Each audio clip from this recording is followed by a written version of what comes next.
Have you ever opened Google Analytics and discovered that your numbers don't quite add up? Or maybe two different colleagues of yours looking at the same report but seeing completely different things? Well, if this happened to you at least once, this video is for you. Today we will break down one of the most misunderstood concepts in Google Analytics: dimensions. We will cover how they work and why choosing the wrong one can send your entire analysis in the wrong direction. Here is something that will probably surprise you. By taking the exact same GA4 property and applying the same filters, you could end up with a session count that differs by roughly 60%, depending, of course, on which dimension you use. And we're not talking about a tracking error. We're talking about dimensions that look identical in the interface, each one technically correct, each one answering completely different questions. So if you're trusting your acquisition data without understanding this, you might have been optimizing against the wrong numbers. Hi, my name is Paolo, and this channel is built around one core idea. Data is valuable only when it's interpreted in the correct way. So if you're a beginner and you want to get better at interpreting data in digital marketing, make sure to subscribe to my channel. So after watching this video, you will stop misreading your data in Google Analytics. So first we will deep dive on dimensions, and you will understand why it's important for your day-to-day analysis. Secondly, we will use a real-life example of acquisition analysis to see how important it is to choose the right dimension. Third, we will discuss how important it is to understand the scope of the analysis based on the question that you're trying to answer, and only then select the relevant dimension. Okay, let's begin. So in Google Analytics, dimensions are qualitative variables as opposed to metrics, which are quantitative variables. In short, dimensions describe your data, while metrics measure it. A dimension is an attribute of your data. So it's usually a text or a code. It can also be a number, but it's not a number that you can sum up or make an average of. Dimensions can be session scoped, user scoped, or event scoped, based on how the tracking is set up. To give you a sense, here is my personal list of the most relevant dimensions split by the major categories. For example, a session scope dimension is device category, such as laptop, mobile, and tablet. Some of the most relevant dimensions belong to the acquisition category, such as source medium, default channel group, or session default channel group, which we will cover in this video. But there are also other types of dimensions like demographics, country, age and gender, or e-commerce related dimensions such as item ID, product ID, transaction, shipping tier, and payment type. Also, I will leave down below in the description the official GA4 list of all metrics and dimensions together with a more user-friendly cheat sheet. So here is something that most marketers do. They pick the first dimension that sounds right and pair it with a metric, such as sessions, because GA4 gives you a lot of flexibility to do exactly that. But they can't fully explain why they made that choice and what are the implications. Well, here's the truth. Two dimensions can have a very similar name but measure completely different things. This gets particularly confusing because GA4 lets you pair session-scoped dimensions with user-based metrics, and vice versa. And that combination can generate numbers that look plausible but mean something very different from what you think. And systematically tracking the wrong metric is not a minor inconvenience. For marketers like yourself making budget or channel decisions, it can be a costly mistake. In the next chapters, we will learn that choosing a dimension is like choosing a question. And most analysts don't even realize that they're making that choice every time they're building a report. Let's look at a real-life example that you might encounter in your job.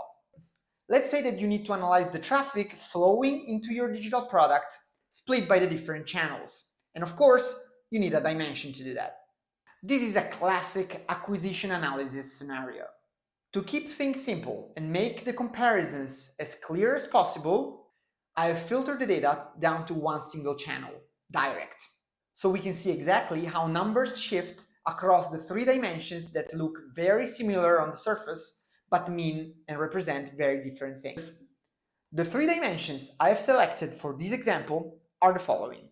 First, user default channel group, session default channel group, and default channel group. They all seem very similar dimensions in the name, But as you can see, between them there is a delta of more than 60%. But then, which one is the correct dimension? Let me first define each dimension clearly before we dig into the numbers. Just bear this in mind. Sessions are usually higher than users because users tend to generate multiple sessions, especially loyal users. Let's look at the dimension first user default channel group. This dimension represents the channel through which the user was first acquired.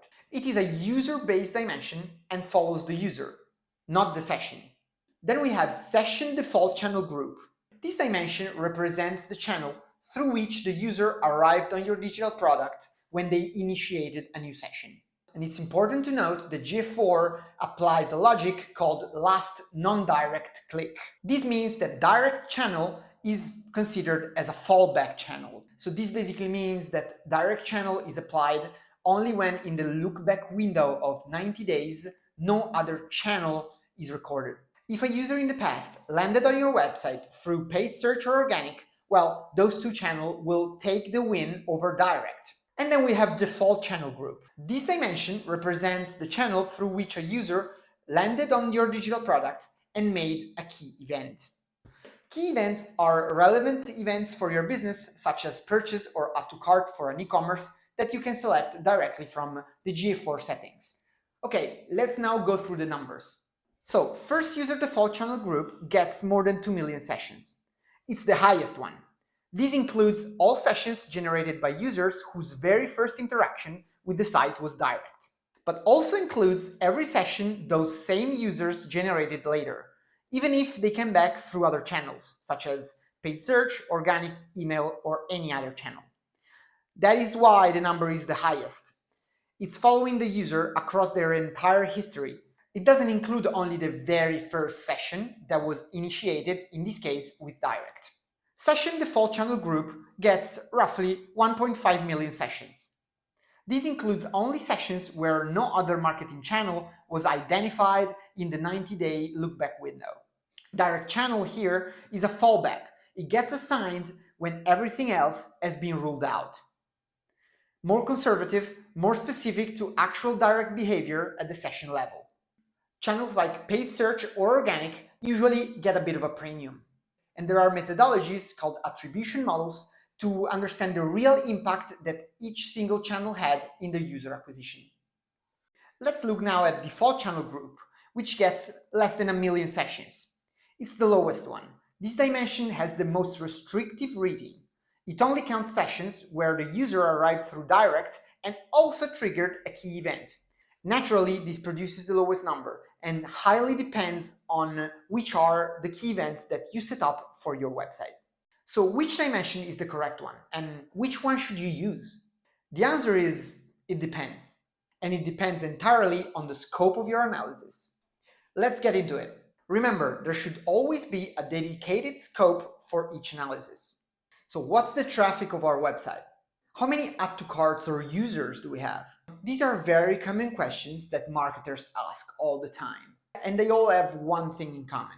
They generally don't know or don't specify why they are asking for these KPIs.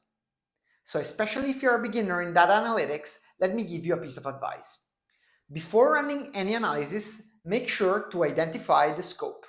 Is it for monitoring the campaign performance or for evaluating new user acquisitions? Lifecycle management, funnel analysis?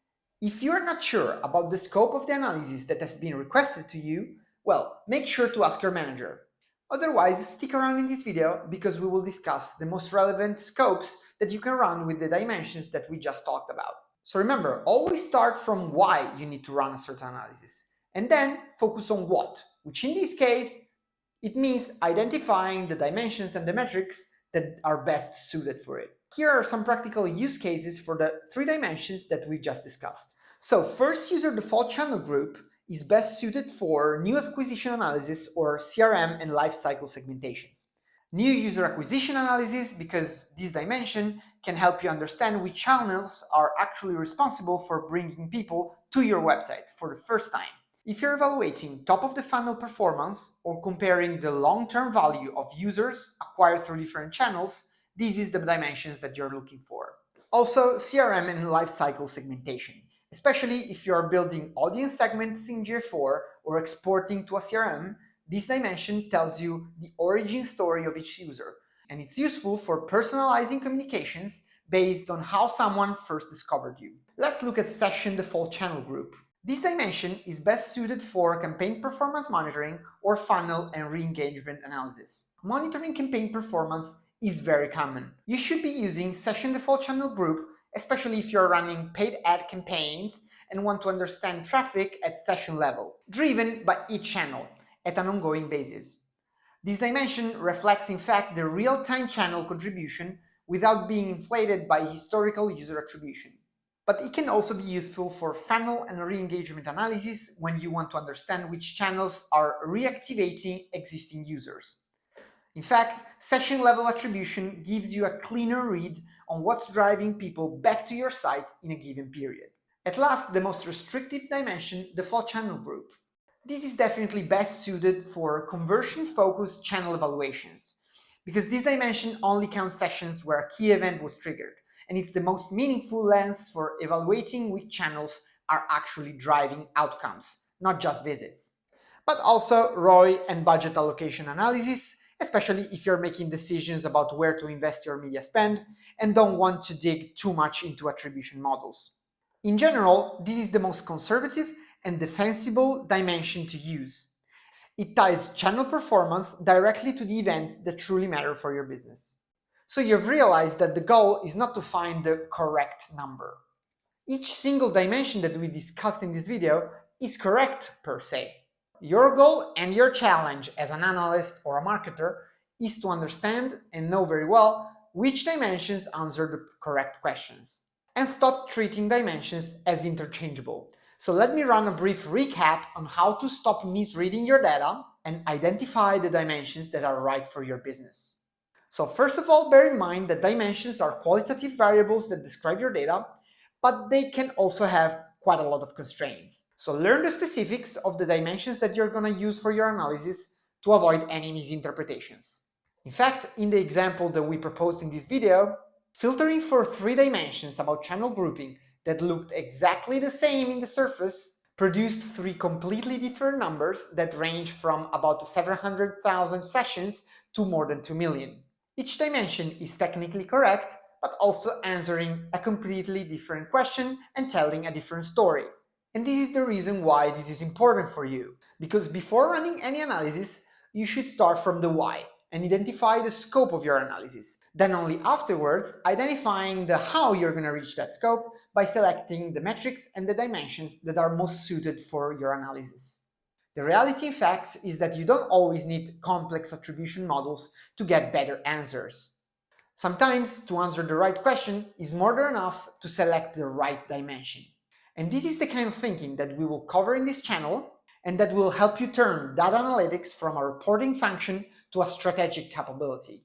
So if you like this video about dimensions, I recommend you watch this other video about metrics, which are the other fundamental variables of Google Analytics.